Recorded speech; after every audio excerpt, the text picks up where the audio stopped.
Le meurtrier, ça lui suffit pas. Ce qu'il veut, c'est ressentir ce qui l'excite le plus quand il chasse. Il veut traquer ses proies, s'amuser avec elles et ressentir leur peur. Alors il se met à emprunter régulièrement des avions, parfois sous un faux nom. Ça lui permet d'explorer des régions de plus en plus éloignées, mais surtout d'emmener ses victimes sur son terrain de chasse favori, le long de la rivière Knik, un lieu éloigné de tout, mais qu'il connaît comme sa poche. Il continue de piéger des prostituées en ville, mais cette fois, il leur demande pas de monter dans sa voiture, mais dans son avion de tourisme. Il leur fait croire à chaque fois qu'il possède un petit chalet dans le nord et qu'il les ramènera après en ville.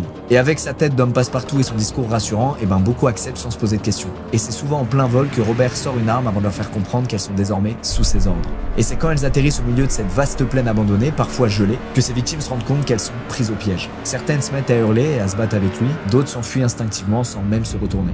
Et c'est exactement ça que Robert recherche. Il les laisse courir un peu avant de s'amuser avec elles. Il prend plaisir à les terrifier et à les voir tout tenter pour essayer de s'échapper. Parfois il les rattrape à pied, les tacle, puis les laisse s'échapper à nouveau. Et quand il en a assez, il sort son arme puis les abat froidement avant de les enterrer sur place. Dans cet endroit reculé de tout, Robert sait qu'il risque rien. Il connaît le moindre recoin de ces plaines, c'est son domaine et il se sent en pleine puissance. Il sait que personne ne viendra l'arrêter. Lui qui s'est toujours senti mis à l'écart de la société, moqué et humilié,